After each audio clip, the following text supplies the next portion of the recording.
राधानगरी विधानसभा मतदारसंघातून महाराष्ट्र नवनिर्माण सेनेच्या वतीनं युवराज येडुरे हे रिंगणात होते। मात्र त्यांना या निवडणुकीत पडलेल्या मतांवरून येडुरे यांनी मतमोजणी प्रक्रियेवर आक्षेप घेतलाय। या निवडणुकीत त्यांना केवळ 614 मतं मिळाली आहेत। राधानगरी विधानसभा मतदारसंघातून आपण 2019ला निवडणूक लढवली होती। त्यावेळी प्रचार यंत्रणा न राबवता देखील आपल्याला 960 मतं मिळाली होती। मात्र गेली 5 वर्ष आपण विविध आंदोलनं, मोर्चे या माध्यमातून लोकांचे प्रश्न मांडण्याचा प्रामाणिक प्रयत्न केलाय।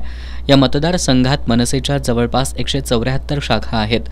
मतदारसंघात जवळपास मनसेचे 2158 प्राथमिक सभासद आहेत। तरी सुद्धा आपल्याला अपेक्षित मतदान झालं नसल्याचं येडुरे यांनी सांगितलंय। मतमोजणी प्रक्रियेवर आपला आक्षेप असून याबाबत आपण निवडणूक आयोगाकडे ईमेलद्वारे तक्रार केली असून लवकरच न्यायालयात दाद मागणार असल्याचं युवराज येडुरे यांनी सांगितलं। राधानगरी विधानसभा मतदारसंघाचा अधिकृत उमेदवार आता झालेली जी विधानसभा निवडणूक आहे तिथे मी मनसेचा अधिकृत उमेदवार म्हणून निवडणूक लढवली।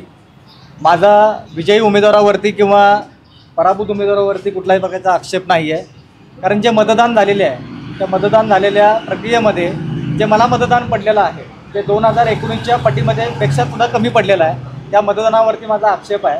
जे माझे पाहुणे आहेत, भाऊकी आहे, गाव लेवलचे जे काही संबंध असणारे व्यक्ती आहेत, त्याचबरोबर 174 ज्या शाखा आहेत, मनसेच्या शाखा आहेत, त्या सर्व महाराष्ट्र सैनिकांचं मतदान कुठं गेलं हा प्रश्न माझ्या मनामध्ये निर्माण झालेला आहे। आणि ते बोलण्यासाठी मी ही पत्रकार परिषद घेतली होती आणि ते मला जे काय व्यक्त करायचं होतं ते मी पत्रकार परिषदेमध्ये व्यक्त केलेलं आहे। आणि मला याचा खुलासा करून हवा आहे आणि याच्यासाठी मी कोर्टामध्ये याचिकासुद्धा दाखल करतो आहे आणि निवडणूक आयोगाकडे सुद्धा मी ईमेलद्वारे त्यांना निवेदन पण दिलेलं आहे। या पत्रकार बैठकीला मनसेचे संघटक राहुल पाटील आणि अमोल कोरे उपस्थित होते।